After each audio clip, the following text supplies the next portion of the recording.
Okay, welcome everybody to today's meeting of City of York Council's Audit and Governance Committee. My name's Councillor Holly and I'll be chairing this evening. We've got one substitution, which is Councillor Whitcroft being substituted by Councillor Moroney, so welcome. I think we're still waiting on Councillors Mason and Burton, but I'm sure they'll be joining us shortly. Can I ask if there are any declarations of interest from any members? No. Sorry, I should say as well, we've got Councillor Stewart joining us as a sort of observer, I guess would be the official term.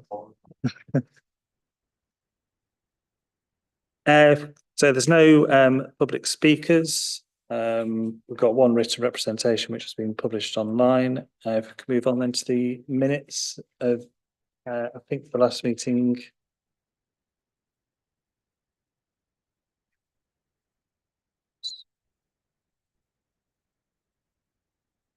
So we've got the meeting on the 4th of September. Any comments or issues with the minutes?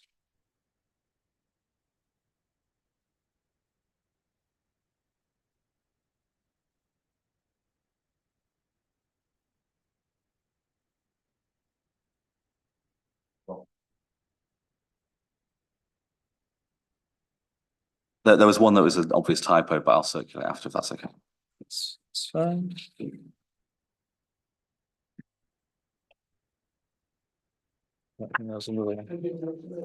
Yep, sorry, 8th of August. Any issues with that? No. Okay. I'll sign those two after the meeting. Have a look then at the action log if there's any issues members would like to highlight or raise.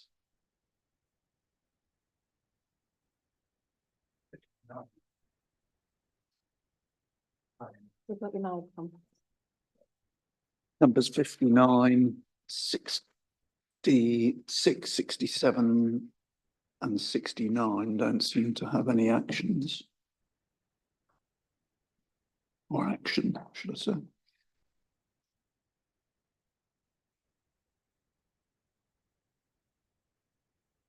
So if there's anything that can be said about, I guess 59, perhaps we'll just have to wait until the next meeting as we don't have Debbie Mitchell with us, but is there anything worth updating on the Audit and Governance Committee review of effectiveness? I think, Chair, that is there an update on that on the work programme? I'll recall.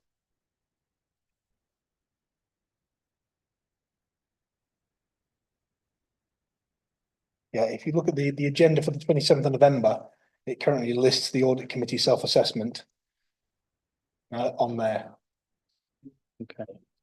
I guess that's similar with the, so item 67 is the annual reports that we're going to that meeting as well. And I think we've just been discussing the report on the Salvation Army contract and suggesting that won't be going to the November meeting. Yeah, so because we're still working on the instruction for that. And obviously we've had some correspondence on that. It's not likely to make November's meeting, but it will make the meeting after. Okay. Any other issues? Thanks. Any points to raise on the completed actions? No. Okay, we're happy with all those. Then if we can move on to item 4, just report to the Monitoring Officer on constitutional changes. Something you'd like to start with? Thank you, Chair.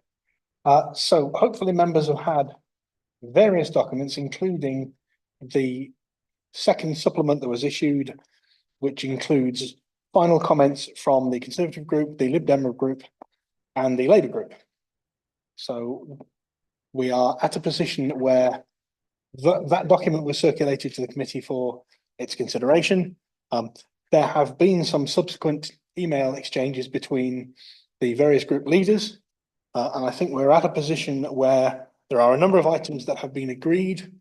There are a number of items that are agreed subject to some amendment, And there are a number of items that perhaps need further discussion. So if I can go through those items that, so far as I understand, are now agreed by all in the first instance. So that relates to the first box, which is paragraph 1.2. That is now accepted by all groups, as far as I understand. Paragraph 4.3a is also accepted by all groups.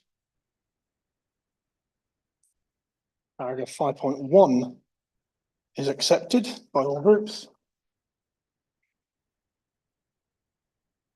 Paragraph 9.3, so far as I understand, is accepted by all groups. Sorry, on 4.3C, what is accepted by all? The revisions that have previously been circulated. Ah, right, without the waters. Yeah. Yeah, thank you. So then I'll come on to those where there are revisions that have been circulated and are accepted subject to further amendment. And then we'll come on to the items that have not yet been accepted. So paragraph 9.3 has been accepted. Likewise, paragraph 10.11, 13.1, and paragraph B3(1)(m), B11(2)(m),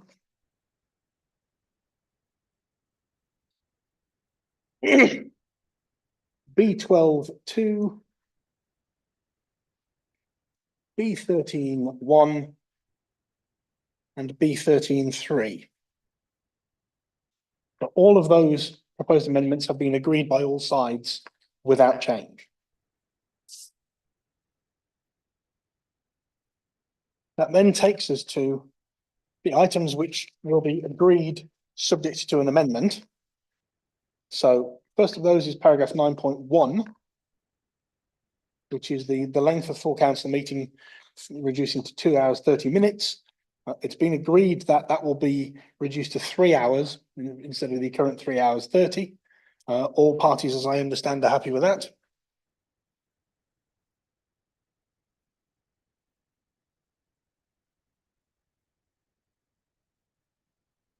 Then we have a question about the removal of the exec member report in rotation, together with the second executive report. As I understand, there was an agreement to change that the time limit for questions under the leaders report, which will now cover all executive member portfolios, to change that from 30 minutes to 35 minutes. That reflects the amount of time that is currently set in the Constitution for questions under all of those opportunities. Can we bump that into discussion worthy, please, if that's all right? Because I have a different suggestion, if that's okay. Well, I understand the context of of going around to get group opinions, but what we were going to bring to last committee meeting was not entered into that conversation, so there was never an opportunity for that to be. that's fine. Then B8 again is the same point that that is, as far as I understand, agreed, subject to changing that time limit from 30 minutes to 35. Likewise, B9, 10, and 11.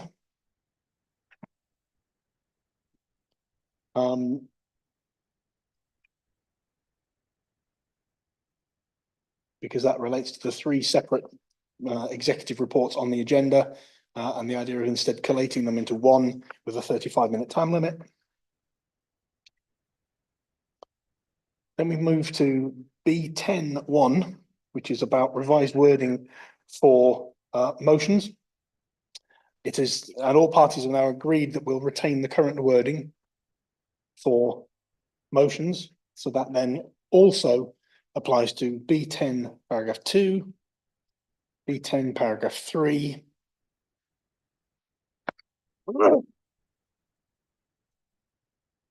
The second and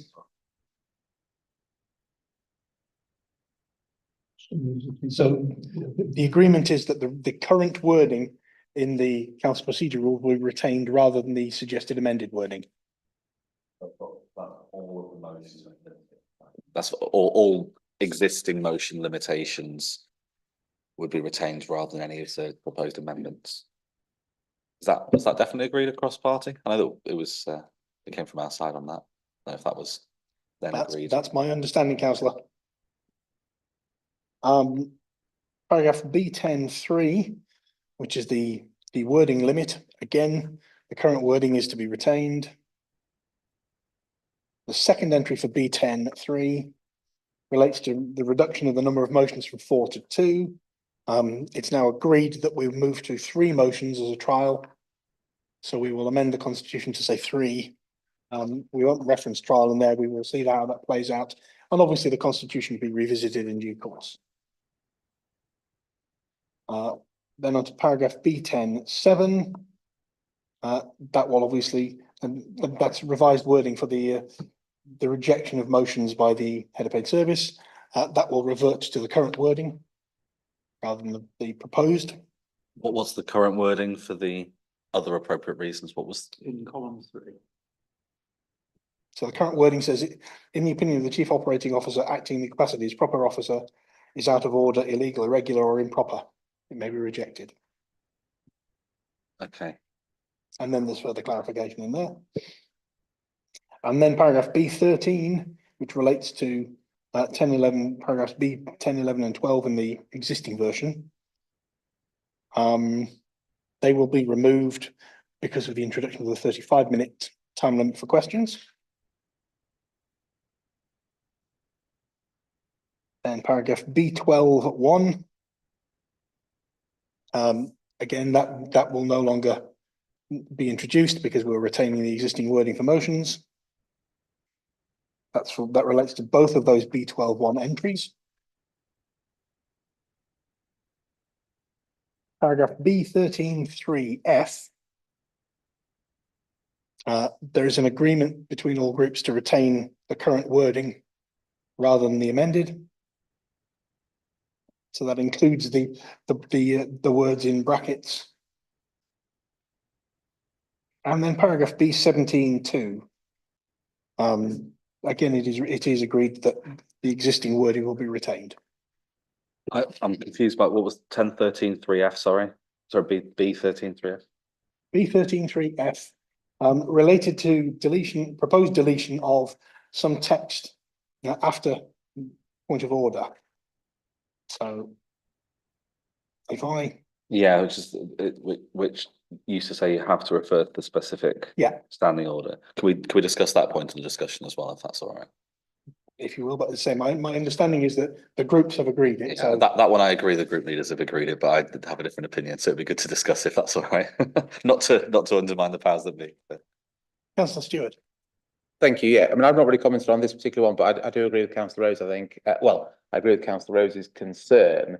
My view would be that if something happens in the chamber, which a member thinks might be out of order, it's far more seemly for that person to say point of order and then cite what they think the issue is, than you sort of think there's an issue, speak to their group colleagues, see who can get the constitution up the quickest, scroll through it, cite what the actual point might be, and then go 10 minutes back in the meeting when they finally sorted it out. So I would personally favour, which I think is deleting this wording, people saying point of order. If it's not a point of order, the Lord Mayor can dismiss it and we move on. But I think to flag it up, in my time as a councillor, I've never known an entirely inappropriate point of order that's delayed things. So I would favour that.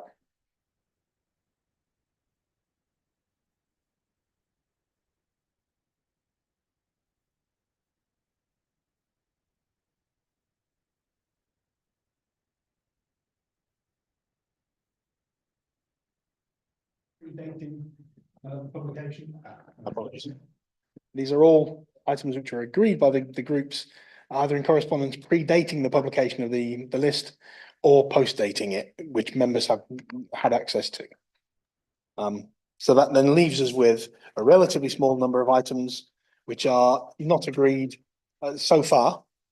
Although I understand there may be some movement on that, and we are then in a position to consider where we take it from here. So would you like me to go through the not agreed, Chair? Yeah. Okay, so the first item is 4.3C, which relates to some comments from Councillor Waters, which notes that he believes that should be amended to say, ensure that full council meetings are a forum for the debate of relevant matters that City of York Council has direct responsibility for that are of concern to the local community. This I understand is echoed by the Conservative group. So that is essentially trying to narrow down the items that are brought under that item to specifically things that the council not only has direct responsibility for, but are of interest to the community specifically. Councillor Merritt. How would that be legally interpreted, Brent? I mean, under the, was it 2014 Act, we have a general power of competence. So presumably that means we can pretty much do anything and therefore discuss it. So under the Localism Act 2011, section 1, we have a general power of competence that allows us to do anything that a person can do, and that would include a company. This is supplementary to that, because this is then the council choosing to limit what it considers. So it's not extending beyond what we can do, it's pulling back from what we can. Yeah, that's what I suspected. Well, that seems wholly inappropriate for us to artificially limit the things that we can legally look at and deal with. That just seems wrong. Councillor Burton and then.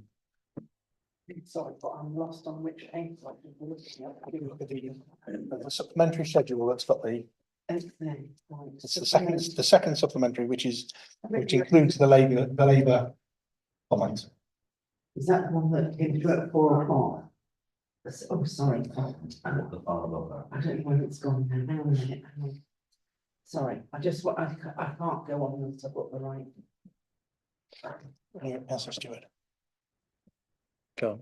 Thanks, Chair. Yeah, just while Councillor Benson, I'll come back on Councillor Merritt's very strong words, which are suppression of freedom of speech-esque. It is nothing of the sort. Our view is fundamentally that the council should discuss things the council is in charge of, that meaningfully can influence. And I think that's very, very standard. I mean, if you look at the example of Gaza and Palestine, we can debate the extent to which our residents were interested in it. No member of the Conservative group had a request that council should be discussing it, although I'm sure lots and lots of our ward members were profoundly concerned about Palestine and what was happening there. The issue is whether we should be discussing these things that we can't influence. And from my point of view, we should be focusing on what we actually can control, how things are run. People genuinely do look to us for things like planning, for things like potholes, for things like adult social care. They don't look to us for 47 of us to discuss Gaza and Palestine. And also when we have this remit of we can discuss anything, I think it looks pretty bad that we don't discuss a lot of other things.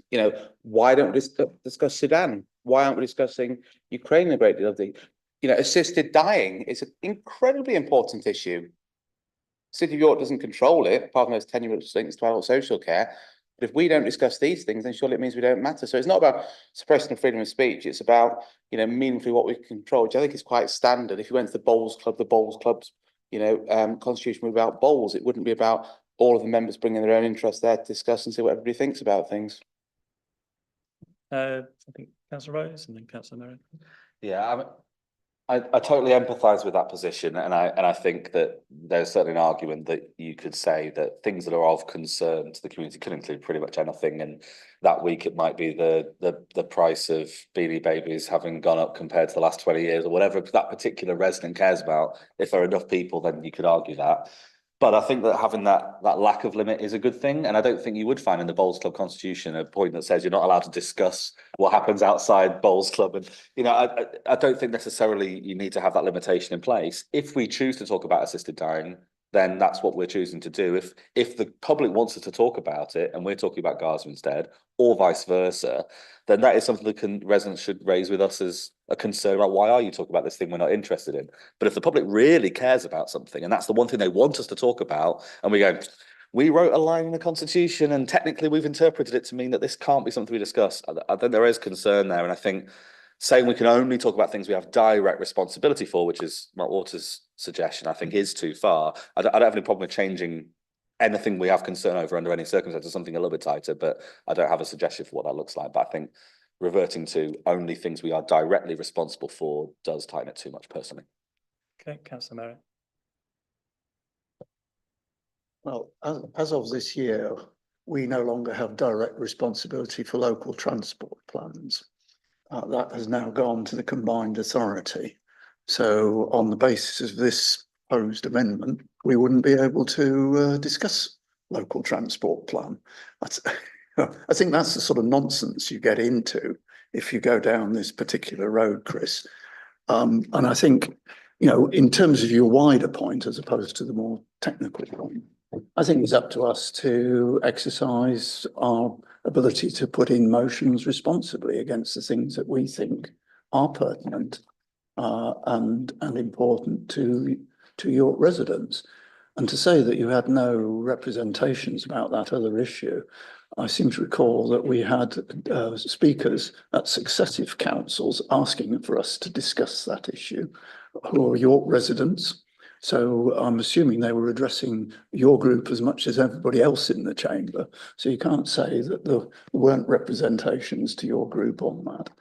But as I say, I think the wider issue is that this is an artificially and very narrow restriction that will actually, I think, get in our way. It's up to us to exercise our roles as councillors and use of motions responsibly. I'll let Councillor Stewart come back briefly. I think it's been, you know, we've had a good airing of the issues, so. Yeah, thanks very much. Yeah, I mean, I think, you know, we put in our suggestions that the view we should discuss what CYC influences. So the transport would absolutely be that. Direct responsibility, I agree, you know, going too far. I do agree with that. But, you know, and I suppose it comes down to thinking about what are people looking for us to do? Are they looking for us to talk about stuff or to do stuff? And yes, people came along to council to say we should be discussing this. No residents in any of our wards contacted us at any point to say we should be discussing as councillors Gaza, Palestine, everything like that. None. Now that I'm not denying lots of people in those villages are passionate about it, but it's who should be discussing it, and it's what is the point? Is to just talking about things we can't influence. Okay, very briefly, Councillor Fisher. I had an absolute shed load of emails from people asking me to discuss Gaza. And people putting pressure on me to express an opinion on it, which I was very careful to balance that opinion. But as long as we're including that we can do things that we don't have responsibility for, like, for example, police service, which isn't a council function, the fire service, which, I mean, we have some influence because Police Fire and Crime Commissioner is a current sitting councillor. But, you know, to say that we can't debate things that are not directly related to the council is going too far. Yeah, fine with that. Okay. Is there any desire, I guess, from the committee to include this amendment in any form? If not, I think we can move on. I guess I think all the members of the committee are the ones on the side of the fence that don't think we need to change it. But if there's anything that Chris suggests, any particular wording change that you would like us to consider changing that we're all comfortable with. I do feel a bit harsh if we're just going to dismiss every single point that the Conservatives and Mark have raised with us, just because we don't agree with them. But I haven't got any suggestion for change myself. Yeah, but I think, as I say, the point that Councillor Watson made about direct responsibility, I do agree that is too strong. We wouldn't go that strong. It's about the influence and it's about what's relevant, you know.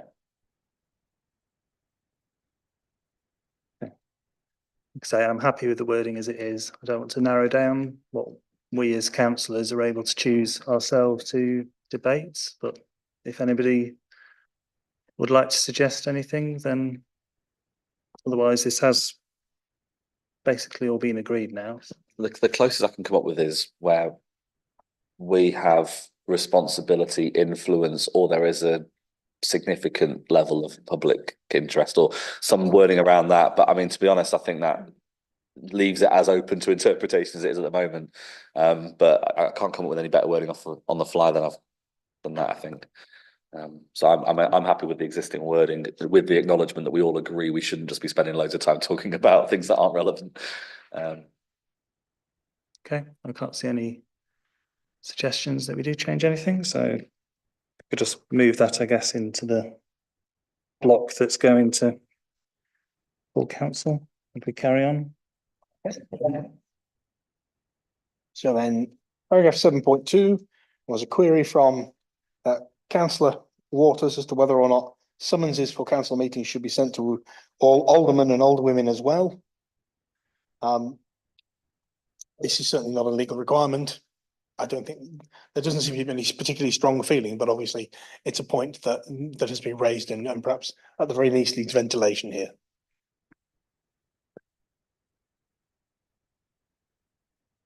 Is there any strong views one way or the other, councillor Mason? Unsurprisingly, I've got a view on this. I think we should. I think even as a courtesy, we can do it digitally. I don't think it needs to be in print. I think it costs nothing. Very easy to do and just shows that bit of respect.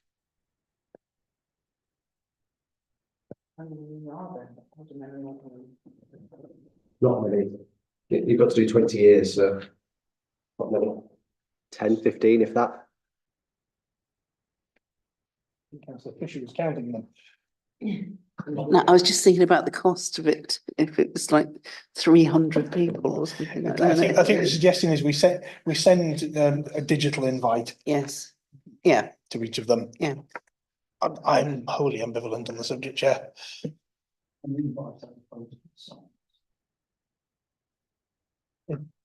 Ultimately, we would send the summons because by copying it to them. Okay, Summons is the formal document. Request for them to send. Yeah, that's I agree with Dave. That I think the reason that it says that is because the summons is that we're supposed to be there, and that's why we can send any additional invitations we want to whoever we think might be welcome there, or certainly sometimes we might have a speaker who's talking on a particular topic, or was the person who raised a petition or something, we would want them there, but it wouldn't be a summons. I also do wonder if I were in that capacity and didn't live in York, whether I'd want to get a monthly email / letter inviting me to every single meeting rather than just to annual council or similar. So again, I'm ambivalent, not even ambivalent, I'm not particularly. I mean, we know the dates of all council meetings way in advance. Can't we just send them a letter once a year? We can do that. If we're sending it electronically, it's all available on the website anyway. So if they are aware of when the dates of meetings are, they're able to access it directly. I think if you actually read the front page of the what the summons actually says anyway, it's very, anyone really that's got an interest, please turn up. It's very, it includes everyone, council officers and residents or citizens, whatever it calls them. So okay. They have a right to speak. Not unless they register as public participants. Okay, happy with that? Councillor Stewart? Yeah, I mean, as we wouldn't do this, and I think Councillor Waters wanted it for one particular person. Brian Watson would have liked it.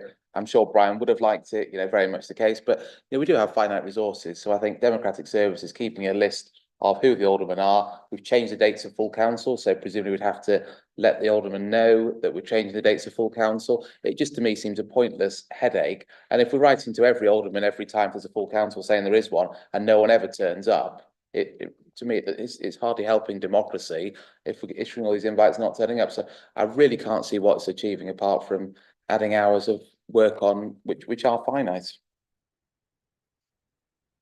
I'm just trying in my head to weigh up from my knowledge of the people, and it's not knowledge of every person, how many of them would want to or not want to receive them. And the short answer is I don't really know, and it feels weird to try and change our interaction with them without consulting them.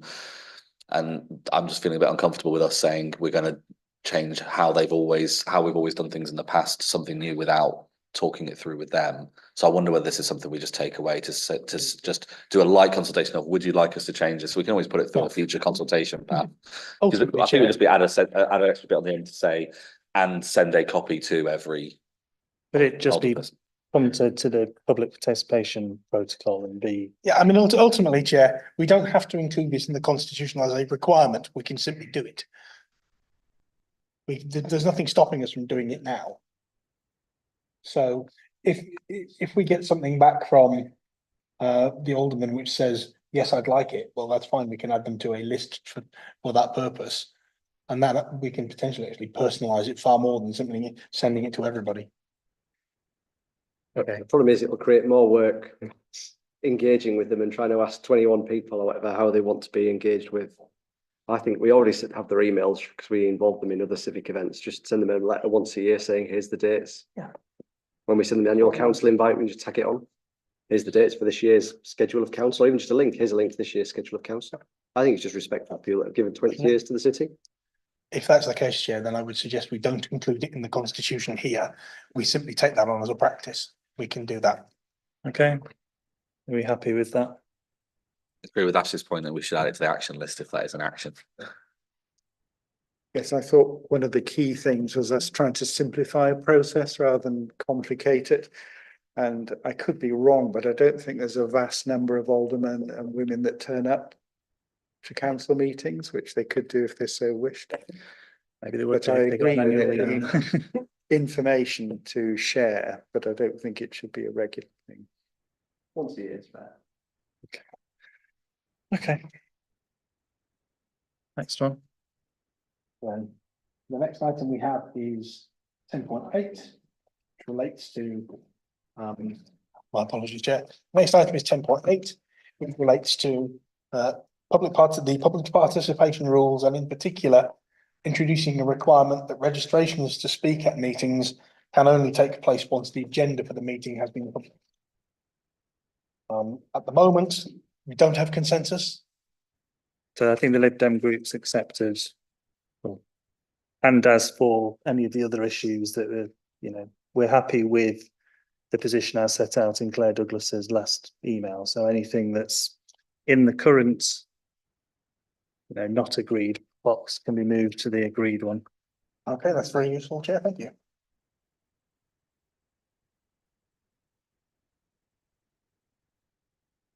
Then the next item was 10.9, which relates to the restrictions on public participation so that there are no personal attacks in relation to officers.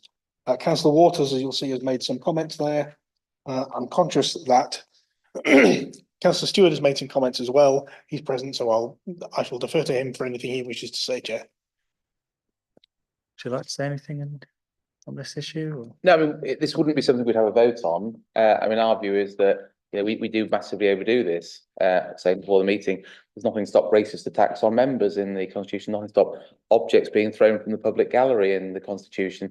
We don't have to cover absolutely everything. I mean, I think the sort of things we're adding, nobody should be talking inappropriately to anyone at any meeting. Nobody should be attacking anybody at any meeting. So I don't really see why we've got these words added, but if there is a demand to add these, as Councillor Moroney says, we're meant to be streamlining it, but if we're going to add more words in, then we won't be fighting to the death on it. I think my only observation would be, Chair, these are the words currently in the Constitution. Councillor Fisher. I take your point about racist comments, but racist comments are illegal. They're against the law. They can be dealt with through that method. Criticism of officers is totally unacceptable when officers don't have any right of response to that. It's a paramount thing that no officer should ever be criticised by a councillor in a public meeting when they do not have a right to respond to it. So, well, same goes for the public. They have no right of response. So therefore, there should be no criticism. Okay, is there any desire to take this comment on board, or we leave it as it is? No, I just think personal attack is more than just a criticism, and it's pretty self-evident in the language used that if you're saying, I think that Bryn made a mistake in that decision, that's not a personal attack. If I say, I think that Bryn was purposefully misleading us, then that's more of a direct personal attack on who he is as a person than the decision made. And I think that we will, go through standards if there is someone who has a problem with something says, we can flesh it out as a group if we need to, but I don't think it'll ever come up. Okay, thank you, Chair. So then the next point was in relation to Ultimately, who would take over in the event of a leader being removed? So this is point 11.3 on that sheet.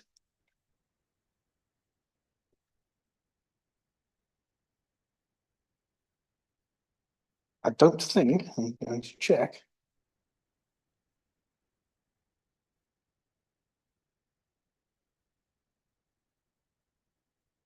I think the most recent comments from the Labour group are that they're comfortable that it falls to the chief operating officer, and I think presumably on the basis of what you previously said, you're happy with that. Yep. At this stage. I'm just trying to understand the scenario in my head. Is this what we had with David Carr, where Andrew Waller became the leader? Is that the type of scenario?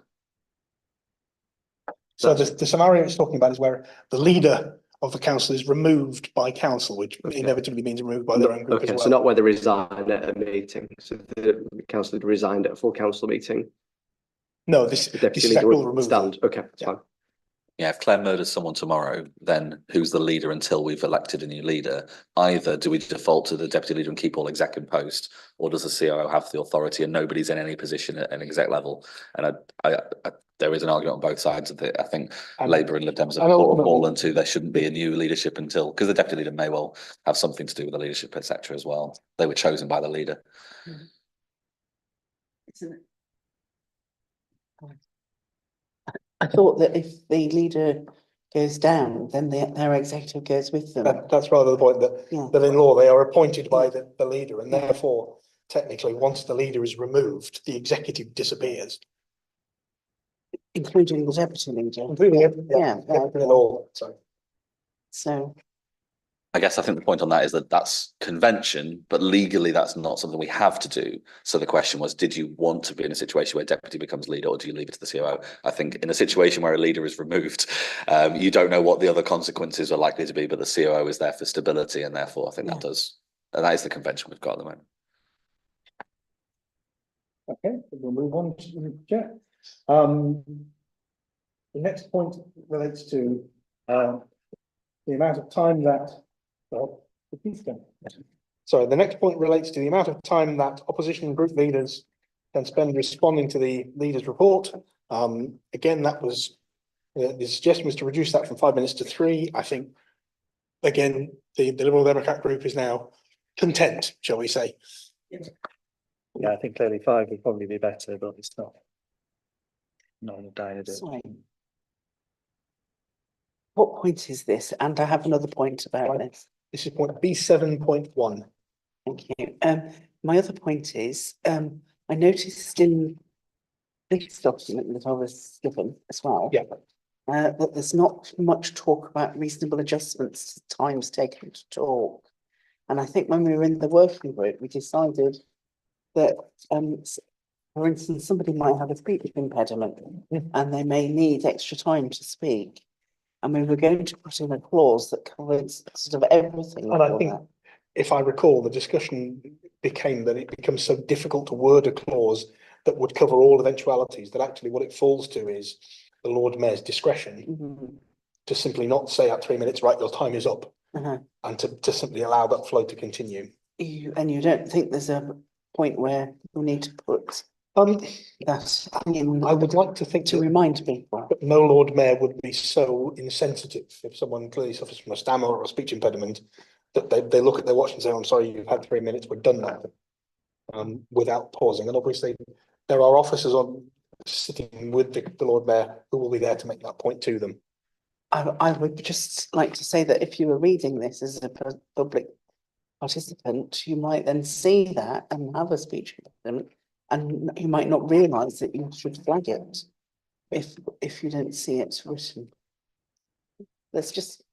Yeah, I mean, that's not necessarily the public participation section. This is about group leaders. The same principle applies. Yeah. But as I say, I think ultimately the Lord Mayor, I would hope, can be relied on to be reasonably sensible under all the circumstances, and that's what the officers are there to do.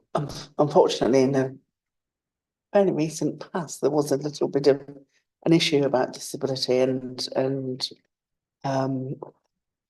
that I don't think would happen now.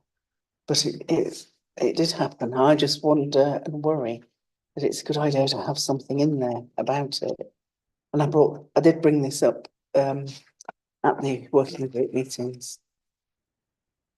Councillor Rose. Yeah, just to read out the thing in here that's universal, it says in 6.1, all time limits for speeches are subject to any required reasonable adjustments, which should be determined by the Lord Mayor upon request. So I think that does cover every single block where there's an amount of time throughout it, as long as the Lord Mayor understands. And I think being reasonable, but understanding that not all Lord Mayors are equal and not necessarily everybody is great at this, but we should as councillors be able to make sure we have a voice to say, in general, if we're not given enough time, if there's a problem, we can take that through with our groups or independently to have that conversation. But I do think when we're looking at public participation, we should be a little bit more clear about how residents raise that they might need more time, or how we're a little bit more understanding that if maybe someone's telling a personal story and they break down in tears a little bit or something, we give them a little bit more breathing room without them having to ask for it. And I think that's something for us to consider in public participation. But in terms of a universal statement, everything has to be dealt with reasonable. I think that does cover the points you raised in the working group, Jane, if you agree with that. I think that point about it applying to every single time limit, I think does cover your point you're making as a universal blanket, if you're happy.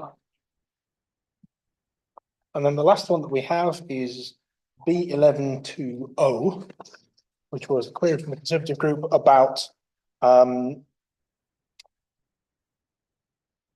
essentially sticking to the terms of the Constitution. I think this was raised in relation to suspension of standing orders and the ability of groups to suspend standing orders at meetings. Perhaps Councillor Stewart wants to clarify. Well, this is more a comment. This isn't something we can fit in the Constitution. This is, we do away with wrecking amendments. We do away with all this sort of thing. So we're not going to get this signed up to. It was just a comment, an appeal. Okay.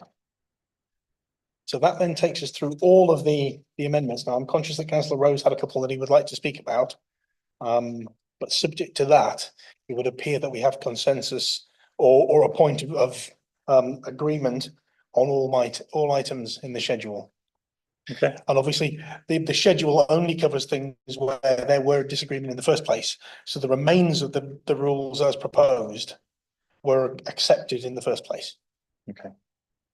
Councillor Stewart. Just there was talk obviously about limiting the number of words on a motion. As I understand it, that's now unlimited. And my ask to the Labour and Lib Dem groups, where they could consider limiting the number of words on a motion, because, I mean, from our point of view, these several hundred are far too long, and for them to be absolutely unlimited to us as a group seems rather silly. So maybe not for tonight, but I think it would be good if there could be some limit on the number of words. 500 words, for example, is 2.5 times the length of a letter to the press. So if people are putting in their comments and can set out their case, then I'd hope it's something we can do, because a side and a half, 2 sides of A4, I don't think is helpful. Councillor Moroney. I would very much support that as a direction of travel. Okay.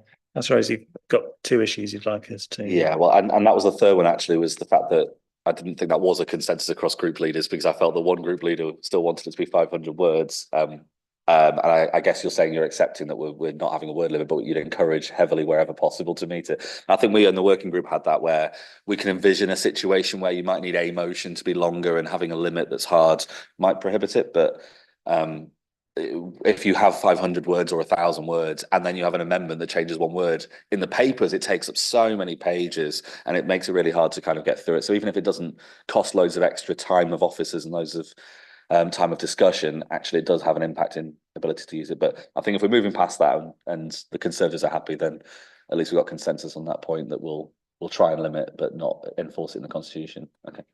The 2 were 35 minutes. So what we were going to propose at the last meeting, and it's an open question, so it depends on whether this is a preference, was rather than having a single block of questions, having 15 minutes for the leader and 20 minutes to any member of the executive, instead of 35 minutes for the whole of it. So that was a suggestion of not ensuring that everyone spends all the time only talking about the leader's report, but making sure that there is inherently the ability to talk and ask questions to the exec. I don't know if there is any preference in either direction of that, but I know that that wasn't discussed with group leaders. So I just wanted to raise that as a table conversation. I think, as I said, that's sort of a slightly new and novel point that hasn't yet been ventilated with the groups. And whether there's a view around the table, from a wording perspective, it's straightforward enough to include, but I think I'd just keep it open, and that's the maximum level of flexibility, isn't it? Councillor Mason. My only observation was going to be, is that definitely the group position? Because the last thing we want to do is try and change it now, and then we get to a full council and it causes more drama. Labour Group was keen to make sure we didn't have executive members doing reports every time, although that wasn't a universal opinion. The ability to split it was more the fact that there was a desire at that point in time, and it's moved on since then from the Lib Dems, that actually want to have the space for leaders' questions and the space for exec questions. And we'd actually flattened 3 things into one. We'd flattened leaders, well, 4 things because of the deputy leader, deputy leader, exec questions and exec report. And it was only really getting rid of the last one and deputy that was intentional. We ended up dropping out exec questions. So I don't think it particularly matters, and there wasn't a particularly strong feeling about it, but I just wanted to make sure that it had been at least aired in the meeting. That section still retains the ability to ask an exec member question. Yeah. So I think it's fine. I think perhaps what we do is if, as you've said, Chair, you leave it as the maximum flexibility and then see how it works. And if it's causing an issue, we can revisit it. I'm comfortable with that. Okay.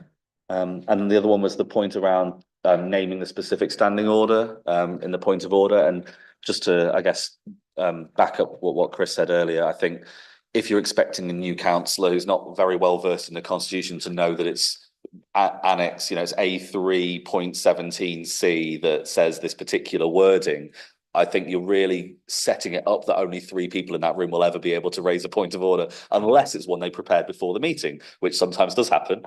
But actually, if somebody says something and you're like, point of order, I don't think they're actually allowed to say that in the constitution. You shouldn't need to know exactly what clause it is. And I don't think, reading the comments from the group leaders, that anybody was suggesting that isn't the case. I think they're just saying you have to be able to back up that it is a valid point of order, because we don't want people to just be able to make wild points of orders all the time. So I think there's probably some middle ground wording on it. I haven't got a suggestion, but I don't think I'm personally hugely comfortable with just putting back in that you have to know your constitution inside out to be able to raise a point of order, because that feels inherently wrong to me on a democracy level. I don't know, is there any common ground? Because at the moment we do have too many times where somebody says point of order and just blathers on about nothing that's remotely a point of order. They just want to say something, and that's a way of getting the attention. If they can do that in the current wording, does this actually change anything? But that's down to the Lord Mayor to shut it down, isn't it? And for somebody to stand up and say point of order, whatever that point of order was, they've not said what the point of order was that. Sorry. Yeah, and I think a lot of the times when I've done it, I think I know what's wrong, but I don't know what the point is, if that makes sense. And I suppose that's where people probably defer to, but hopefully they'll describe it, and Fred will be sat there with his expert knowledge of the constitution saying, oh yeah, he's right, that should be this, or yeah, he's right, that's valid, or no, what he said's rubbish, carry on. So I think, I don't think we should expect people to be able to fully articulate exactly what they're on about, because I wouldn't know, and I've been here for 10 years. Perhaps it's the first thing when you rise to say a point of order, you should give a description of what you think the issue was, rather than launching straight into what he said is a load of rubbish. That's sufficient. Anytime I've ever raised a point of order, I simply said, could I ask the monitoring officer to confirm whether that is in order? And left the monitoring officer sort it out. They know the standing orders and constitution better than I do. Is there a compromise here? We just change the wording from must to should. So there's an obligation to try and give the correct one. But it leaves a little wiggle room for members who've forgotten which clause it is. Councillor Rose, Councillor Moroney. So could I just say, I think Councillor Fisher's suggestion is very good, because it stops somebody being able to download everything in their head before they've actually got people to agree there is a point of order. My suggestion was going to be something more like all points of orders have to be valid in the constitution or something, which sounds so stupid because obviously they have to be, but it's just doing what this is saying here, which is the point of order has to be a relevant point of order. I don't object to saying should refer to, but again, I think that's an implication that you should know what your standing order numbers are, which I don't think is a reasonable should. I think if you know it, great. If you know what the issue is and you can enunciate it and it's accurate, great. But if you're going to say point of order, Councillor Stewart sometimes parks in Fishergate, then I don't think that's I don't think that's necessarily a relevant point of order. You know, you actually have to be able to say because X, Y, Z, and I don't know what the right wording is, but somewhere in the middle, I think. Can you help us out? Should wherever possible. Yeah, I think that's the best one. That gives the space for new councillors to say, I think this is right. It does, but then if we say should wherever possible, we're all meant to adhere to the constitution.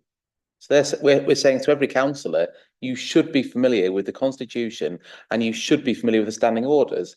And I genuinely don't think there's a particular need for councillors to be familiar with the standing orders. I mean, you just out of office on your casework for the first few weeks while you read your standing orders.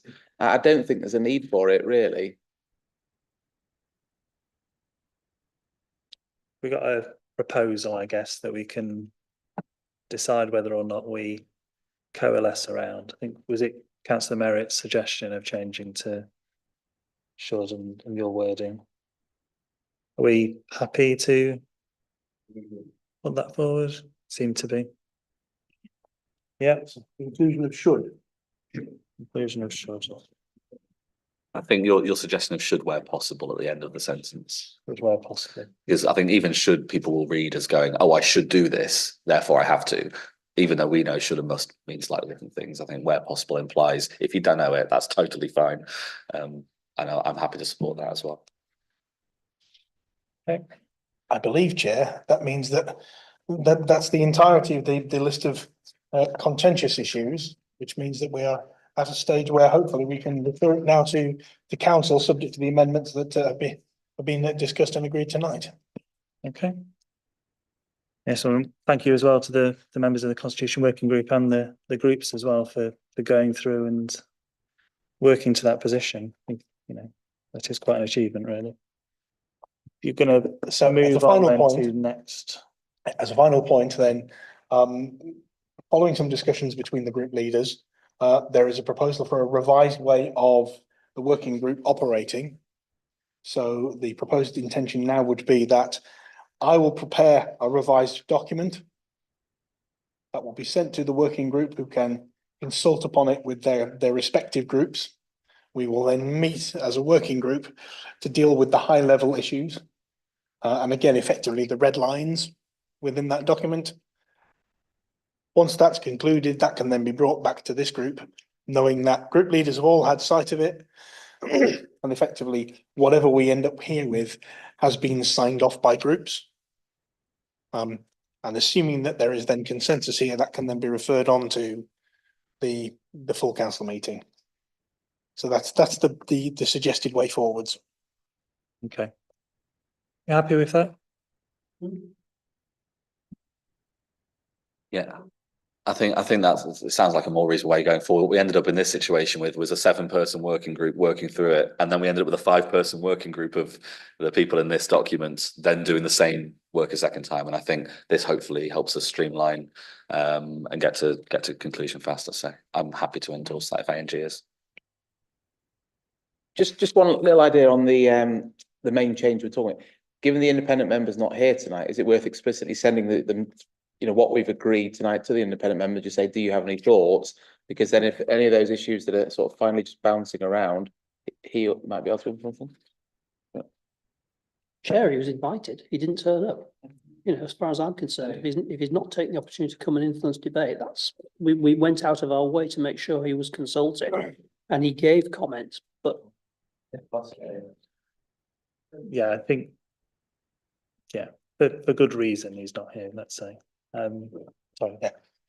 Ultimately, whilst the independent person can happily feed their thoughts in, and they've had all of the correspondence, they've had.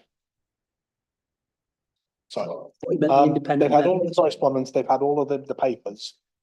And they do not have a vote. So the committee has decided on where it feels they are. I think we're then introducing another delay and another sort of set of discussions potentially. And my understanding is that essentially the committee is now in a place where it's comfortable to forward these to council. Are we talking about the independent councillor or independent person? That's right, okay, just so I was. Yeah. I think councillor Fisher meant. My comments were to the independent member. When you said the independent member, I thought you were talking about councillor Waters, not count the independent person. Make it right, that's okay. Yeah, the independent person. Yeah, I was going to comment on the confusion as well. I think the independent member of this committee, the independent person, is obviously not a voting member, and I think probably has no strong stance. Not to speak on their behalf on how we conduct business, but I think we're ready to bring the constitution changes through to full council and close that off.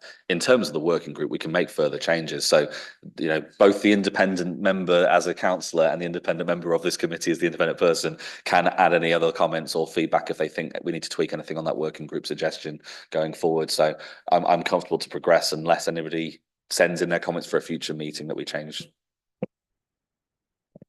And they can watch the meeting. I'm sure many do. Okay, so I think we've covered that all off. Thank you, Chair. Okay, thank you very much. I look forward to seeing that at council next time round. Thank you to councillor Stewart as well. You're very welcome to stay. Yeah,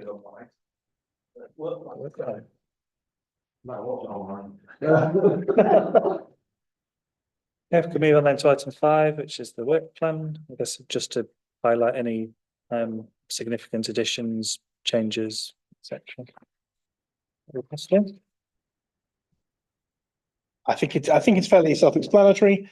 You'll note that for the November meeting, we've added an item in relating to the independent person recruitment update. So Lindsay will be along to talk to you about that. What isn't there is the internal audit review, because we'll say we're still dealing with the instruction of that will come along in January. Beyond that, my understanding is that we are trying to organise a brief session for the committee with the external auditor before the start of the committee. So you'll have that opportunity to talk directly to the external auditors then. 27th. Sorry, 27th of November. Yes. And this has been updated since, I think, because the newer version. Oh, okay. Okay. So next time we've got a polling district and polling place review. Sounds very exciting. So it sounds like Lindsay is adding things onto your work plan. I have very strong opinions on polling district boundaries. And just noting the point that was raised in the action plan around, was it the homelessness audit piece that was in November is now in January, but it's not in either of the work plans. I don't know if it's included in As audit I've progress said, report. the problem is we're still working on the instruction to internal audit, so it won't make the November meeting or make the January meeting. Yeah, but it's not in the January work plan unless it's part of internal audit work plan consultation or something that is there. So I just wanted to call out that I don't think it's in the work plan at all if it is intended to come to the meeting. Yeah, we can happily add that back in just to make sure it's there and visible. Okay, that's nice.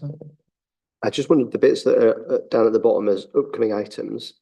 When do they become items, I suppose, and how long is something an upcoming item? And I don't know, how is that used?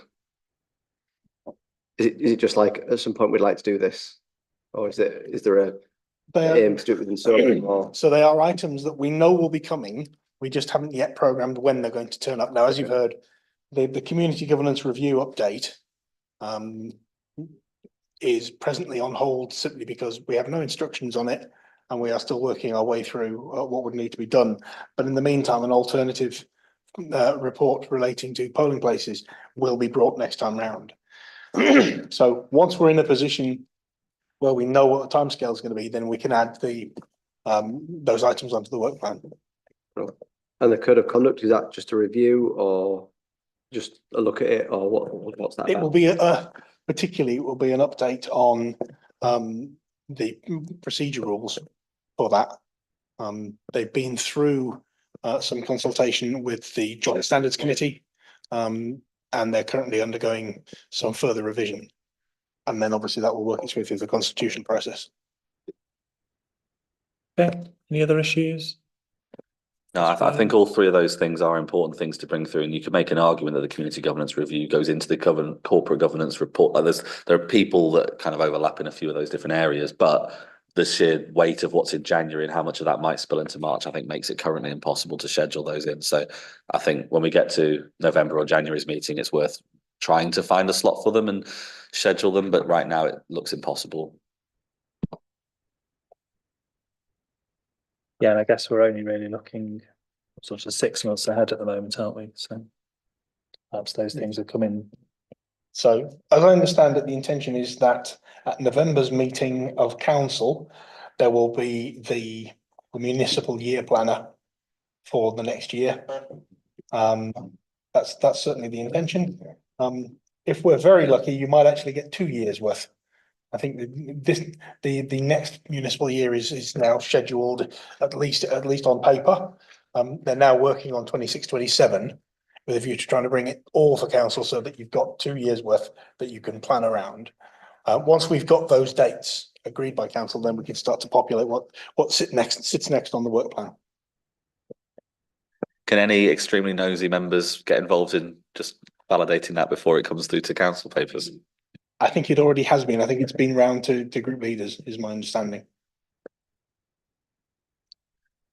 That's merit. Can I ask about the open data? Because the action on that was last November, so it's almost a year, and we don't have a date. And looking at the action that was required, it didn't seem to be something that was going to be a major obstacle. So I wonder if we can push to get that one nailed down. We can certainly take that away. Thank you. Okay. No further issues on that. I've got no urgent business, so I'll close the meeting. Thank you.